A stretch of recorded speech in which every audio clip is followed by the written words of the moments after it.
Hello बच्चों, कक्षा 11 के साहित्यिक और सामान्य बच्चों को मेरा प्यार भरा राधे राधे। चलिए आज से हम पद्य का पहला चैप्टर शुरू कर देते हैं। धीरे धीरे पढ़ाई आगे बढ़ेगी, जिससे कि आपको भी समझ में आएगा और मुझे भी लगेगा कि बच्चों पर बहुत ज़्यादा लोड ना दे करके थोड़ा थोड़ा उनको आगे पढ़ाया जा रहा है।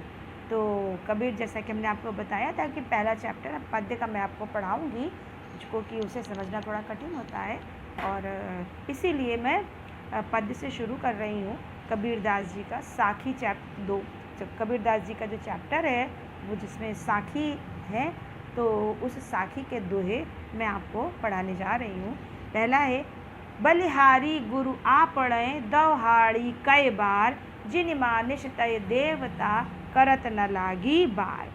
यहाँ पर शब्दों का अर्थ हम आपको लिख कर नहीं दे रहे हैं, हम आपको मुंह से बता रहे हैं। बेटा आप लोग कॉपी पेन लेकर के बैठा करिए और नोट कर लिया करिए, जैसे कि हम हाई स्कूल में आपको बताते थे।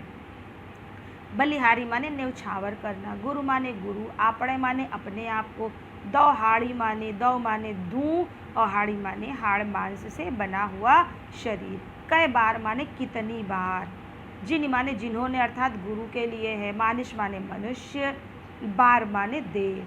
अब इसका अर्थ देखिए, कबीरदास जी यहाँ पे गुरु की महत्ता का वर्णन करते हुए कहते हैं कि मैं अपने इस हाड़ मांस से बने हुए शरीर को दिन में न जाने कितनी बार अपने गुरु के ऊपर न्यौछावर कर देता हूँ, क्योंकि उस गुरु ने मुझ जैसे मनुष्य को देवता बनाने में जरा सी भी देर नहीं लगाई। अर्थात अविलंब, बिना देर किए हुए उस गुरु ने मुझे मनुष्य से देवता बना दिया और ऐसा करने में उसे जरा सी भी देर नहीं लगी।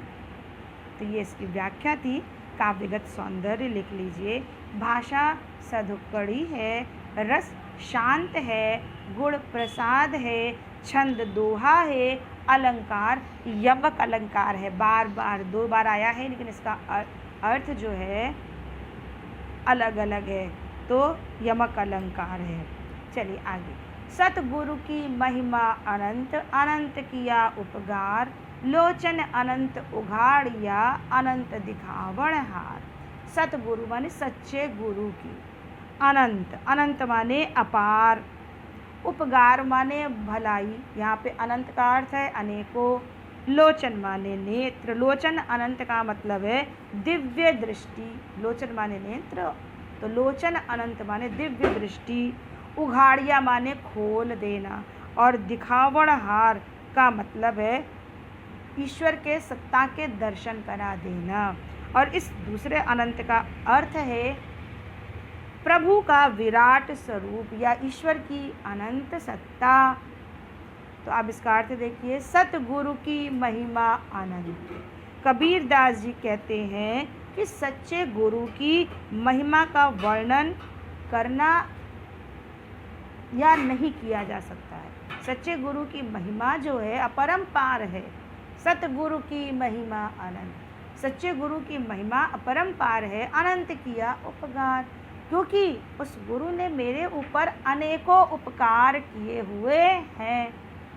लोचन अनंत उघाड़िया, क्योंकि उस गुरु ने ही मुझको दिव्य दृष्टि प्रदान की है, जिससे कि मुझे उस ईश्वर के अनंत दर्शन हो गए हैं। लोचन अनंत उघाड़िया, उस गुरु ने मुझे दिव्य दृष्टि प्रदान करके, उघाड़िया माने मेरे अज्ञानता को खोल दिया है या मेरे ज्ञान के चक्षुओं को खोल दिया है। अनंत दिखावण हार, जिससे कि अब मैं उस ईश्वर के परम स्वरूप को देखने में सक्षम हो गया हूँ।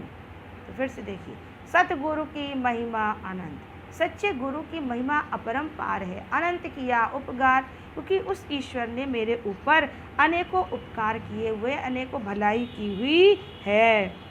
लोचन अनंत उघाड़िया, उसने मुझे दिव्य दृष्टि प्रदान की है और अनंत ब्रह्म के दर्शन कराए हैं, अर्थात भगवान की अनंत सत्ता या उसके विराट स्वरूप से मुझे परिचित कराया हुआ है। सब कुछ वही है। यहाँ पर भी अलंकार यमक होगा और सारा काव्यगत सौंदर्य जो पहले बताया था वही होगा। चलिए तीसरा वाला। दीपक दिया तेल भरी, बाती दई अघट, पूरा किया बिसाहुड़ा, बहुरी न आवय हट। दीपक का मतलब है यहाँ शरीर रूपी दीपक से है, और तेल का मतलब है ईश्वरीय प्रेम रूपी तेल। बाती माने बत्ती, अघट माने कभी ना घटने वाली, और अक्षय बिसाहुड़ा माने क्रय विक्रय, बहुरी माने फेर, और हट माने बाजार अर्थात संसार रूपी बाजार। तो दीपक दिया तेल भरी, यहाँ पर भी कबीरदास जी ने गुरु की महिमा का वर्णन किया है और उनके ज्ञान के प्रभाव को दर्शाया है। वो कहते हैं दीपक दिया तेल भरी कि गुरु ने अपने शिष्य के शरीर रूपी दीपक को ईश्वरीय प्रेम रूपी तेल से भर दिया है। दीपक दिया तेल भरी। कबीरदास जी कहते हैं कि गुरु ने शिष्य के शरीर रूपी दीपक को ईश्वरीय प्रेम रूपी तेल से भर दिया है, और बाती दई अघट, और उसमें कभी न घटने वाली ज्ञान रूपी बत्ती को डाल दिया है। पूरा किया बिसाहुड़ा, और उससे जो ज्योति निकली, जो बत्ती डाली, बत्ती को जलाया तो उससे जो ज्ञान की ज्योति निकली, तो उससे जो जीव है उसकी सांसारिक वासनाएं समाप्त हो गईं, अर्थात उसका जो सांसारिक क्रय विक्रय था उस समाप्त हो गया है। अब बहुरी न आवय हट, और अब उसे इस संसार में दोबारा क्रय विक्रय के लिए नहीं आना पड़ेगा, अर्थात उसे अब इस संसार के आवागमन के चक्र से मुक्ति मिल गई है। तो दीपक दिया तेल भरी। कबीरदास जी कहते हैं कि गुरु ने अपने शिष्य के शरीर रूपी दीपक को में प्रेम, ईश्वरीय प्रेम रूपी तेल भर दिया है। बाती दई अघट, और उसमें कभी न घटने वाली ज्ञान रूपी बत्ती को डाल दिया है, और उस ज्योति से जीव की जो सांसारिक वासना थी वो समाप्त हो गई है, अर्थात पूरा किया बिसाहुड़ा। अब वो संसार के आवागमन के चक्र से मुक्त हो गया है। बहुरी न आवय हट, और अब उसे इस संसार रूपी बाजार में दोबारा फिर से नहीं आना पड़ेगा। अलंकार रूप का अतिशयोक्ति अलंकार है और सारी चीजें वही हैं। बूढ़े थे परि ऊबरे, गुरु की लहरी चमंकी, भेरा देखा जर जरा, उतरी पड़े फरंकी। ऊबरे माने बच जाना या पार हो जाना, लहरी माने कृपा रूपी तरंग, गुरु की लहरी चमक, गुरु की लहर माने गुरु की कृपा रूपी तरंग। भेरा माने बेड़ा या नाव, जर्जरा माने जर्जर टूटा फूटा, और जीर्णशीर्ण। फरंकी माने उछल करके कूद करके उतर आना, उतरी माने उतर आना। तो यहाँ पर कबीरदास जी ने गुरु की कृपा का प्रभाव का वर्णन करते हुए कहते हैं बूढ़े थे, बूढ़े माने डूबने, वर्णन करते हुए कहते हैं कि मैं तो बूढ़े माने डूबने वाला था। कहाँ? इस संसार रूपी सागर में। कबीरदास जी कहते हैं कि मैं तो इस भव सागर या इस संसार रूपी सागर में डूबने ही वाला था। गुरु की लहरी चमकी, इतने में गुरु की ज्ञान रूपी लहर जो है वो चमक उठी और गुरु की कृपा से परि उबरे, मैं डूबने से बच गया। बूढ़े थे। कबीरदास जी कहते हैं कि मैं तो इस संसार रूपी सागर में डूबने ही वाला था, इतने में गुरु के ज्ञान की लहर चमक उठी और गुरु की कृपा से मैं इस संसार रूपी सागर में डूबने से बच गया। कैसे? भेरा देखा जर जरा, जब उस ज्ञान के प्रकाश में मैंने देखा कि मैं जिस नाव पर बैठ करके इस संसार रूपी सागर को पार करने वाला था। भेरा, भेरा माने नाव, बेड़ा, उस ज्ञान के प्रकाश में मैंने देखा कि मैं जिस नाव पर बैठ करके इस संसार रूपी सागर को पार करने वाला हूँ वो तो अत्यंत जर्जर है, अर्थात कभी भी मुझे डुबो सकती है, उतरी पड़े फरंकी। इसलिए मैं उससे उछल करके कूद पड़ा और उससे अलग हो गया। इस प्रकार गुरु द्वारा प्रदत्त ज्ञान के कारण मेरा जो सांसारिक मोह माया था वो समाप्त हो गया और मैं भव सागर में डूबने से बच गया। यहाँ पर भी अलंकार रूप का अतिशयोक्ति अलंकार है और सारी चीजें वही हैं। चिंता तो हरि नाव की और न चिंता दास, जे कुछ चितवय राम बिन सोई काल की पास। यहाँ पर कबीरदास जी बताते हैं कि सच्चे सेवक एवं साधक जो है वो सदैव ईश्वर के नाम की चिंता करते हैं, अर्थात जिन्हें ईश्वर से प्रेम होता है वो सदैव चिंता करते हैं तो केवल ईश्वर के नाम की चिंता करते हैं।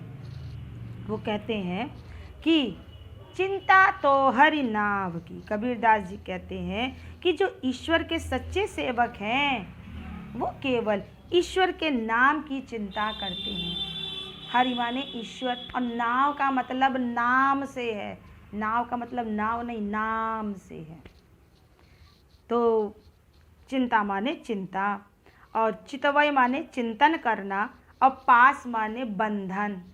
तो कबीर चिंता तो हरि नाम की और न चिंता दास।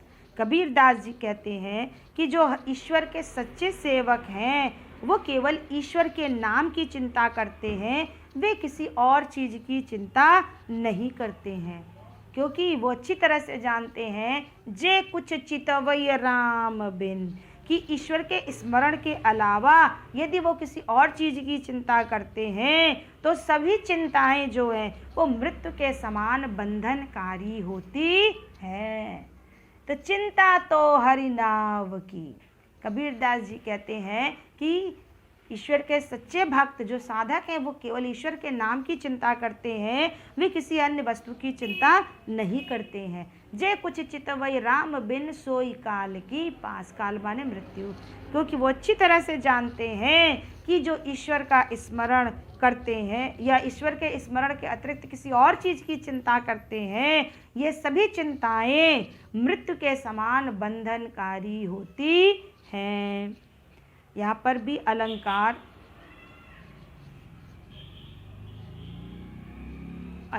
तो यहाँ पर नहीं है, आप अनुप्रास अलंकार लिख लीजिए। रस शांत है और सब कुछ वही चीज़ है। तू तू करता तू भया मुझ मैं रही नहूँ, बारी फेरी बलि गई जित देखऊँ तित तू। यहाँ पर कबीरदास जी ये कहते हैं कि परमात्मा में लीन होने का परिणाम ये होता है कि जब मनुष्य परमात्मा में लीन हो जाता है तो वो परमात्मा का ही रूप प्राप्त कर लेता है और फिर उसे हर जगह ईश्वर ही ईश्वर दिखाई पड़ता है।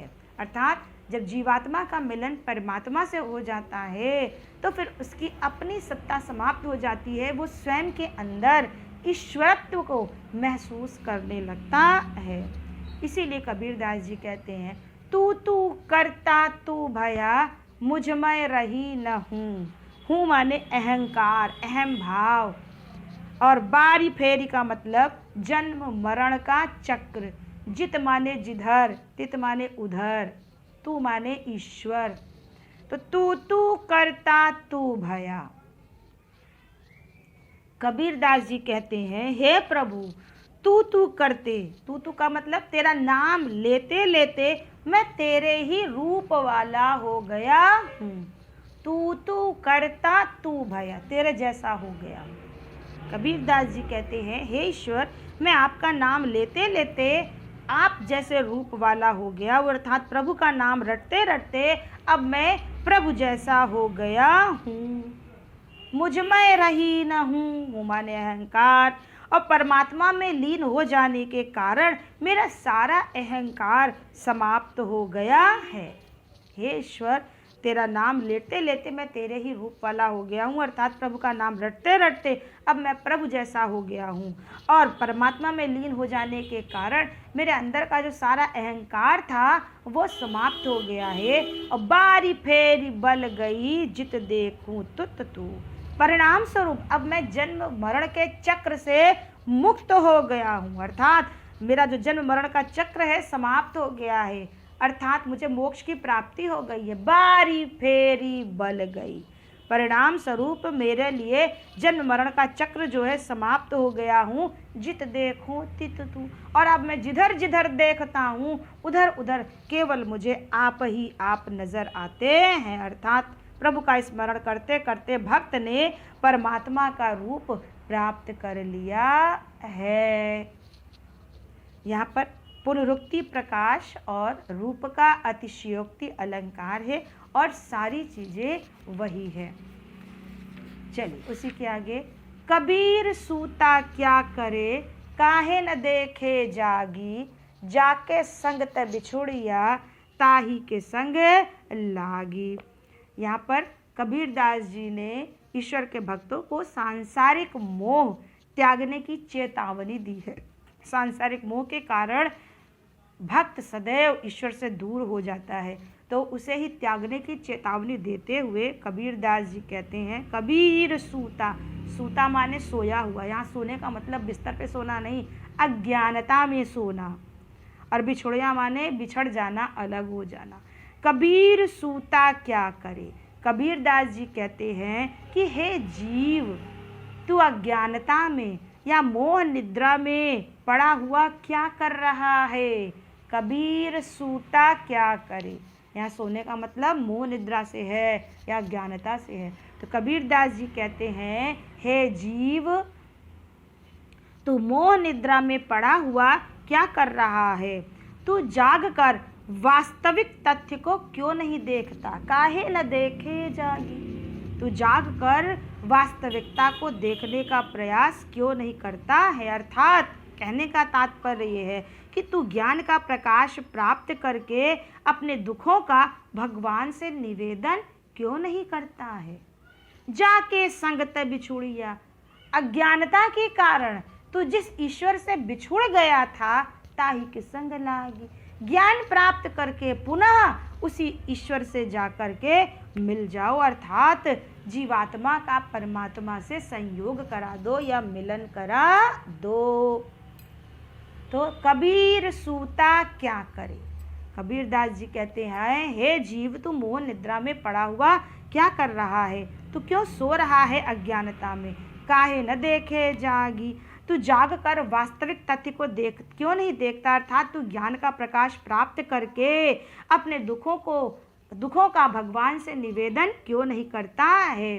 जाके संगत बिछुड़िया, हे जीवात्मा, तू अज्ञानता के कारण जिस परमात्मा से बिछड़ गया था, जिस ईश्वर से बिछुड़ गया था, ताही के संग लागी, ज्ञान प्राप्त करके फिर से उसी परमात्मा के साथ लग जा या अपने जीवात्मा का मिलन परमात्मा से करा दे।